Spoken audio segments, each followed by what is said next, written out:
Hey there, this is MP Kumawat. Welcome you to Mr. Kumawat's class.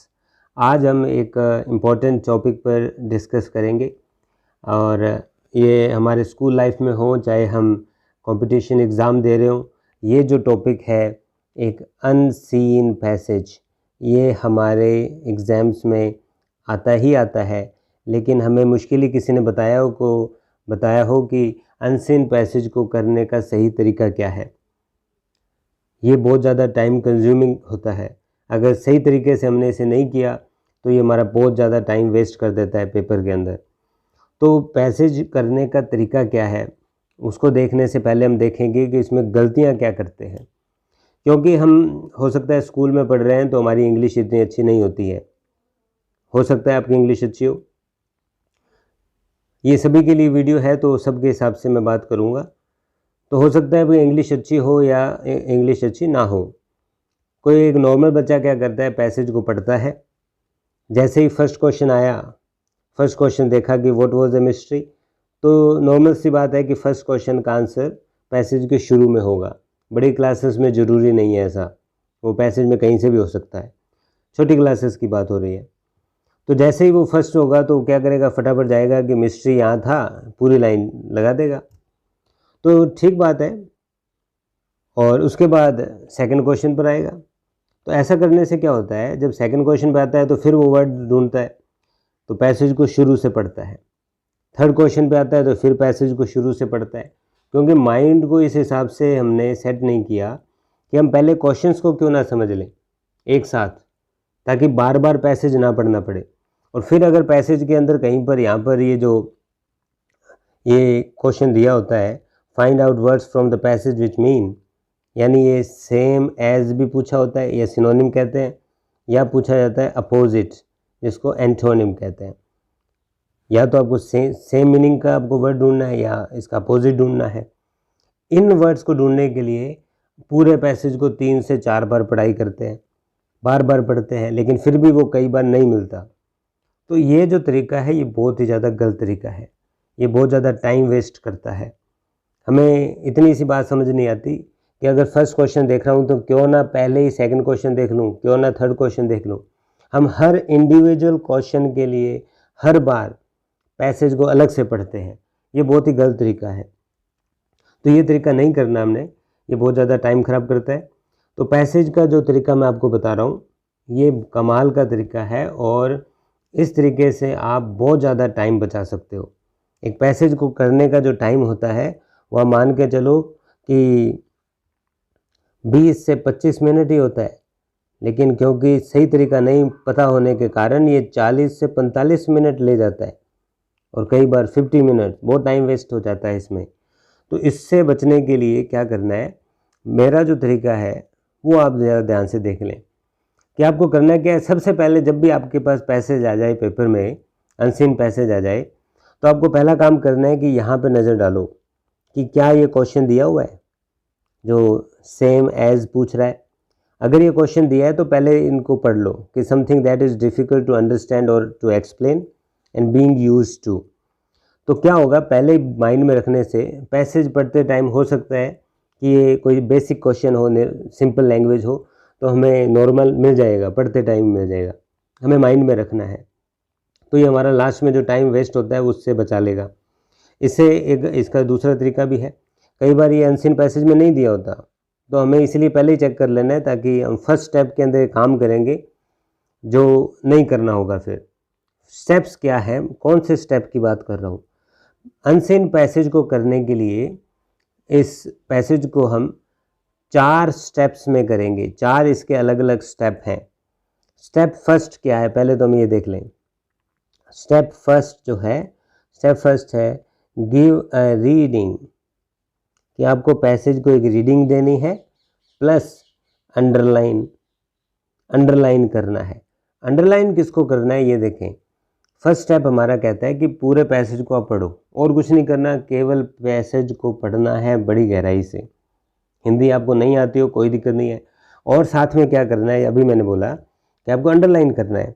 Underline क्या करना है, देखो जब मैं पैसेज पढ़ रहा हूँ कि Gandhi ji was a first class nurse to the sick, where he picked up nursing was a mystery।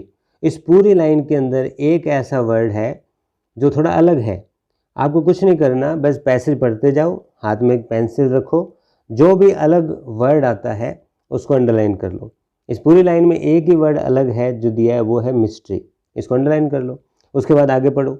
He certainly कर लो। Did not pass through a nursing school as in many other things when nursing became necessary to him in life, he learned it by the hard way of experience।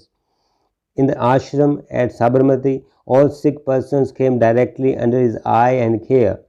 Doctors were, of course, consulted, but the care of the sick Gandhiji arranged in person।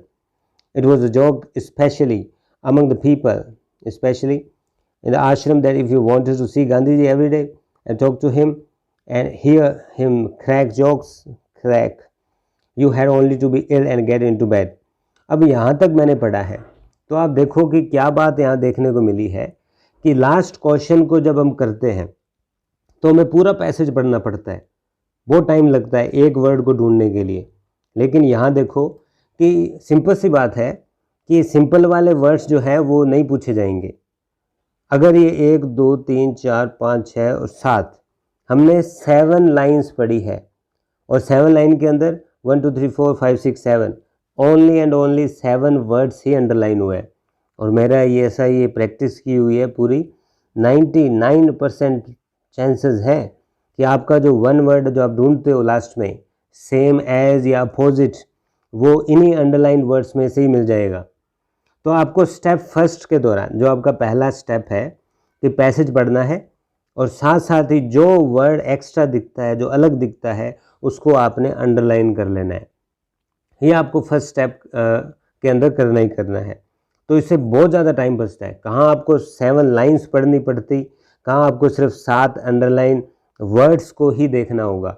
उनमें से ही सही जो आपको लगता हो आपने idea लगाना है लाइन के अकॉर्डिंग, जो स्टोरी चल रही है उसके अकॉर्डिंग, ताकि आप एग्जैक्ट आंसर कर पाओ। ये बहुत ज़्यादा टाइम सेविंग है। ये हमारा फर्स्ट स्टेप था। इसके बाद आ जाते हैं हम सेकंड स्टेप पर। हमारा सेकंड स्टेप क्या है? हमारा स्टेप 2 वो क्या है?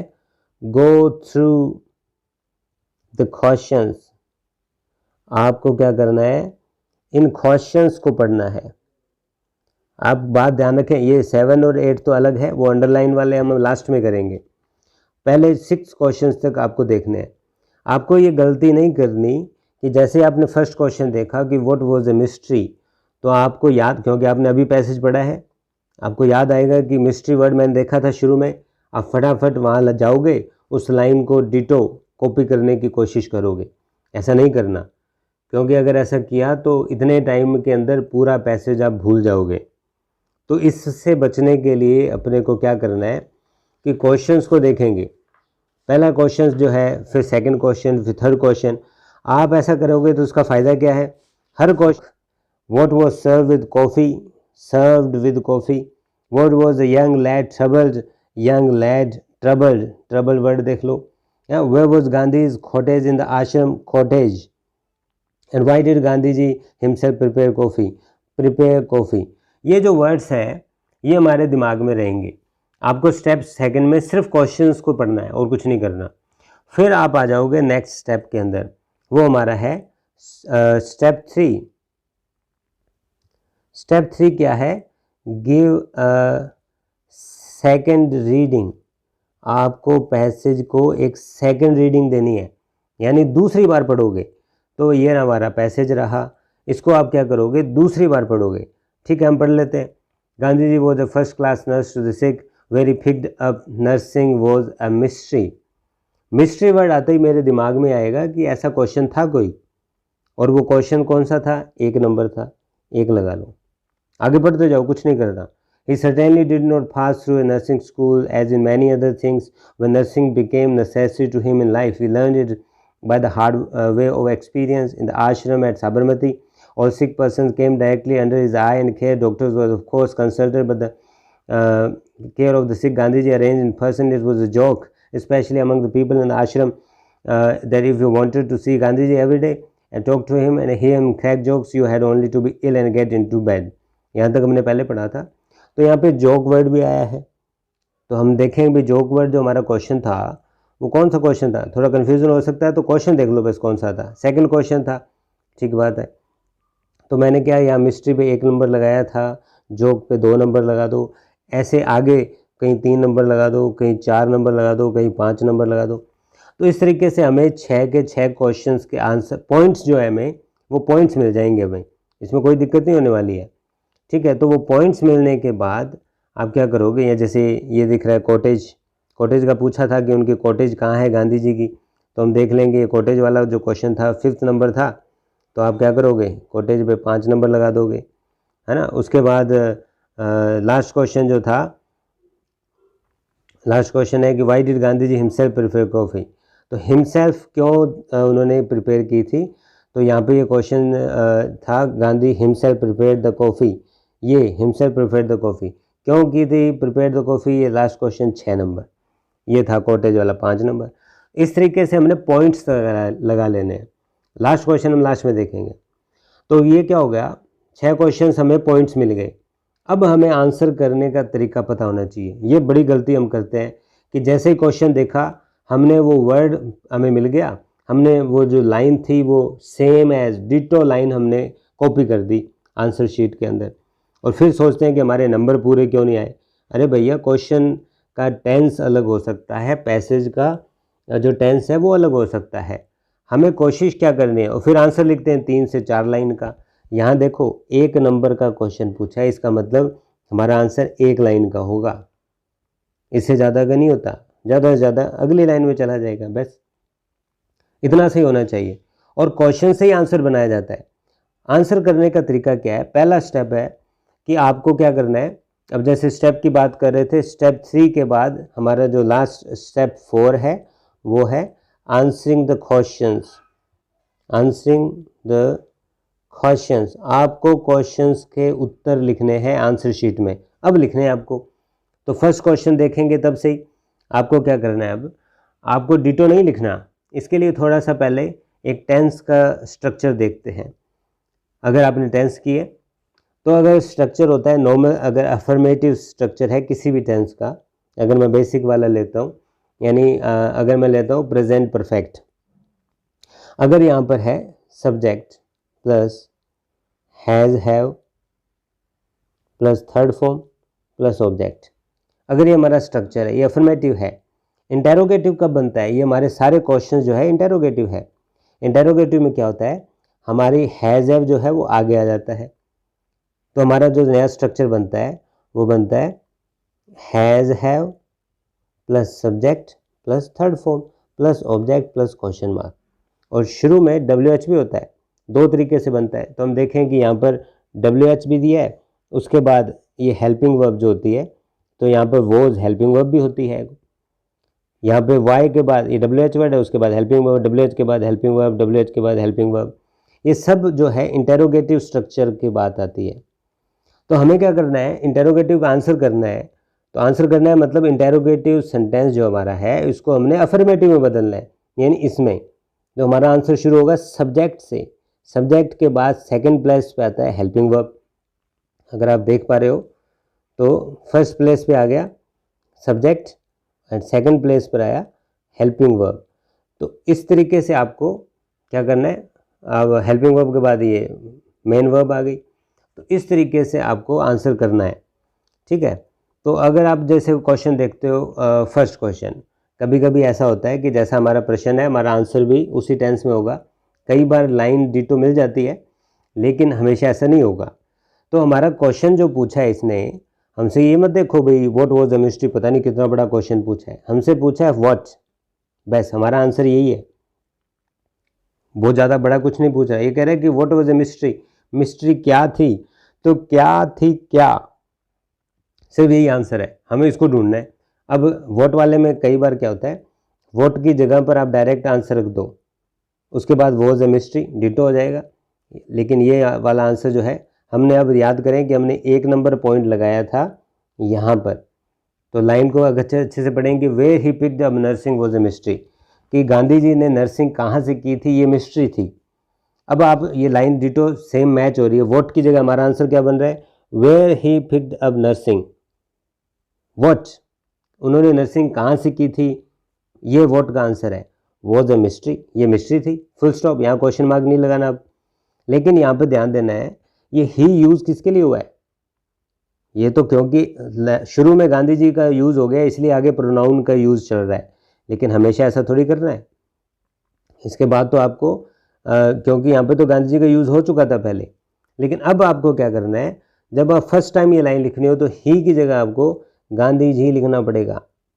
तो हमारा आंसर बनेगा where Gandhi ji picked up nursing was a mystery, full stop, ये हमारा फर्स्ट आंसर हो गया। ये तरीका होता है। Second question, what was the joke about Gandhi ji, Gandhi ji के बारे में जोक क्या था। फिर हमारा क्वेश्चन है व्हाट का आंसर करना है कि गांधी जी के बारे में जोक क्या था। हम आ जाए ऊपर वापस, तो गांधी जी का जो जोक था हमने पॉइंट लगाया था जोक पर 2 नंबर। यहाँ पे आंसर देखना है कि it was a joke especially among the people in the ashram that, ठीक है, if you wanted to see Gandhi ji every day and talk to him and hear him crack jokes, you had only to be ill and get into bed। Answer थोड़ा बड़ा है इसका, लेकिन आपको पूरा नहीं लिखना। अब आप सोचो इट वॉज अ जोक, यहाँ से शुरू कर दो, ऐसा जरूरी नहीं है। Specially among the people in the आश्रम, ये वाली लाइन आपने को लिखने की क्या जरूरत है, हमसे ये थोड़ी पूछा है किन में था ये जोक, किन लोगों के अंदर था, यहाँ पे पूछा है कि जोक क्या था। तो ये वाली लाइन जो है specially among the people in the आश्रम, ये फालतू लाइन है, हम ये भी लिख देते हैं आंसर में, हमारा आंसर बड़ा हो जाता है। तो इससे एग्जामिनर चेक करता है कि आपका ये रीडिंग कैसी है। हमारा जो अनसीन पैसेज है ये रीडिंग सेक्शन के अंदर आता है, देख सकते हो। एग्जामिनर चेक करता है कि इंग्लिश सब्जेक्ट हमने पढ़ा है तो उसमें हमारी रीडिंग जो स्किल है वो कितनी अच्छी है। लेकिन अगर हम लाइन कुछ भी चेप देते हैं, सेम बस यहाँ से लाइन शुरू हो रही है यहाँ तक ख़त्म हो रही है तो डिटो चेप दो, तो इससे हमारी रीडिंग क्वालिटी स्किल का पता चल जाता है। फिर हमारे को हम जितना एक्सपेक्ट करते हैं कि उतने नंबर फिर नहीं आते हैं आपके। तो इसलिए आपको क्या करना है, अब लाइन को अच्छे से समझना है, उसके बाद आंसर करना है। क्वेश्चन था what was the joke about Gandhi ji, ठीक है, यहाँ से आंसर करना है, ठीक है। अब व्हाट वाज द जोक, अब आंसर जब करना होता है तो हमें अभी पढ़ा था कि हमने सब्जेक्ट प्लस उसके बाद हेल्पिंग वर्ब कर रहा है। अभी यहाँ पर हेल्पिंग WH के बाद हेल्पिंग वर्ब से स्टार्ट हो रहा है। सब्जेक्ट हमारा क्या है, अब जोक के लिए बात आ रही है तो यहाँ सब्जेक्ट है ही नहीं, सब्जेक्ट बनाओ इट सब्जेक्ट बनाया कि इट, इसके बाद हेल्पिंग वर्ब क्या है यहाँ पर was, it was the joke about Gandhi ji. हमने क्वेश्चन से ही थोड़ी सी लाइन बनाई है, उसके बाद लाइन को जोड़ देना है, यहाँ पे कुछ न किसी से जुड़ेगा। क्या था, it was the joke about Gandhi ji, क्या, दैट से स्टार्ट हो गया, that if you wanted to see Gandhi ji every day and this, बस ये हमारा आंसर हो गया। तो डिटो लाइन नहीं करनी होती आपको, क्वेश्चन से ही उत्तर बन जाता है, बड़ा इजी तरीका है। ओके, यहाँ पे what was serve with coffee, coffee के साथ क्या सर्व किया गया था। अब ये देखो नॉर्मल क्वेश्चन है, इसमें आपको क्या करना है, व्हाट की जगह पर सीधा ही वो वर्ड लिखना है भी क्या सर्व किया गया था, क्या सर्व किया गया था। तो मुझे जहाँ लगता है इसका आंसर ये रहा, वार्म टोस्ट। तो पूरा ये हमने वही बात, हम क्या करते हैं गलती, ये warm toast would go with the coffee, ये तो और कुछ ही पूछ रहा है। हमारा ये लाइन पूरी लाइन आंसर नहीं है, हमसे सिर्फ पूछा है व्हाट, तो व्हाट ये रहा, वार्म टोस्ट, इतना ऐसे आंसर है। हमने क्या करना है, यहाँ पे लिख देना है व्हाट की जगह warm toast was serve with coffee, question mark घटा के फुल स्टॉप, हमारा आंसर हो गया, 1 नंबर पक्का है। इतनी सी बात होती है। तो इस तरीके से हमें आंसर करना है। अच्छा, ये व्हाट वाज वाले तरीके सब सेम है, मैं ये 6 नंबर क्वेश्चन जरूर बता देता हूँ। Why did Gandhi ji himself prepare coffee, जब भी डिड आ जाए ये आपके हर जगह काम आएगा, डिड आता है पास्ट के अंदर, तो जब भी हम आंसर करेंगे तो हमारा जो आंसर यानी सब्जेक्ट प्लस हेल्पिंग वर्ब में हम बदलेंगे, तो हेल्पिंग वर्ब की जगह वर्ब की सेकंड फॉर्म का भी यूज़ करेंगे। ये बेस्ट तरीका है, जब भी डिड आ जाए वर्ब की सेकंड फॉर्म लगा दो। और इसी तरह जब आ जाए डू डज यानी प्रेजेंट में जब क्वेश्चन पूछ लिया जाता है तो वह वर्ब की सेकंड फॉर्म थी, यहाँ फर्स्ट फॉर्म के साथ SES का यूज़ करना है। आप बुक के किसी भी आंसर को देखो, ये ट्रिक यूज़ होती है। अगर आपका प्रश्न डू डज में दिया है तो आंसर्स में आप चेक करना 80% वर्ब्स के साथ फर्स्ट फॉर्म के साथ एस होता है।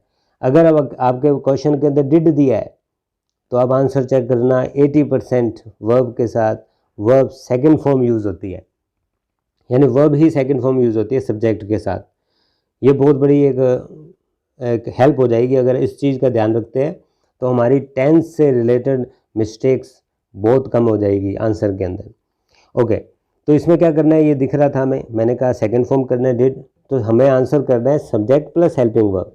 सब्जेक्ट क्या है इसमें 6 नंबर क्वेश्चन में, गांधी जी। ओके, गांधी जी हिमसेल्फ ही लिखना पड़ेगा, गांधी जी खुद एक साथ सब्जेक्ट में आ गई, तो हमारा आंसर बना गांधी जी हिमसेल्फ। अब दूसरे नंबर पे हेल्पिंग वर्ब डिड तो आएगा नहीं, डिड की जगह हमने कहा है वर्ब की सेकंड फॉर्म लगानी है, तो गांधी जी हिमसेल्फ वर्ब की फर्स्ट फॉर्म क्या है, प्रिपेयर। प्रिपेयर को आप चेंज कर दो वर्ब की सेकंड फॉर्म में, हमारा आंसर बनेगा, क्या आंसर बनेगा, एक बार कलर चेंज कर लो, हेल्प हो जाएगी। गांधी जी हिमसेल्फ वर्ब की सेकंड फॉर्म प्रिपेयर्ड कॉफ़ी। अब वाई वाला जो क्वेश्चन होता है ये जुड़ता है मोस्टली बिकॉज से, क्योंकि, तो क्या बनेगा, Gandhi ji himself prepared coffee because, क्यों। अब यहाँ पे कई बार लाइन मैच हो जाती है, ये रहा हमारा क्या है, ये हमारा बिल्कुल सेम ही लाइन दी हुई है, हम हालांकि प्रश्न से बना रहे थे, लेकिन ये बात ध्यान रखनी है, इस पैसेज के अंदर ऐसा मिल गया हमें कि डिटो आंसर्स मिल रहे हैं, लेकिन ऐसा नहीं होता बड़ी क्लासेस के अंदर या छोटी क्लासेस के अंदर भी नहीं होता, हमेशा नहीं होगा। तो हमने क्या करना था, Gandhi ji himself prepared the coffee because his wife was taking rest, ये हो गया हमारा आंसर, इतना सा ही आंसर होगा। तो इस तरीके से आपको क्या करना है, आंसर करना है। अगर क्वेश्चन आ जाए हु वाला, तो आपको हु वर्ड की जगह आपको हु यानी किसी व्यक्ति का पूछ रहा है, उस व्यक्ति का नाम लिखना है और बाकी जो क्वेश्चन आपका है सेम, फुल स्टॉप। तो ये कुछ क्वेश्चन है, व्हाट, वेयर, व्हाई, ये जो कुछ पूछते हैं, जितना पूछा है हमने उतने का ही आंसर करना है, ज़्यादा कुछ नहीं करना। और लास्ट क्वेश्चन हमारे जो बच गया 7 और 8, something that is difficult to understand और to explain and being used to. अब क्या करना है आपको, जैसा हमने शुरू में किया था, हमने अंडरलाइन किए थे, अगर मैं फास्ट अंडरलाइन कर दूं एक बार, आपको याद हो जाएगा, mystery, certainly, necessary, consulted and specially, ठीक है। अगर ये हमने अंडरलाइन किए थे, तो इन्हीं में से अगर आप सर्च करें भाई सर्टेनली हो सकता है क्या, सर्टेनली तो कैसे हो सकता है भाई, कोई ऐसी चीज़ जिसको आप एक्सप्लेन ना कर पाएँ। नेसेसरी हो सकता है क्या, ज़रूरी होता है। कंसल्टेड, कंसल्ट करना, स्पेशली खास करके। लेकिन ये मिस्ट्री जो होता है, मिस्ट्री को कहते हैं रहस्य।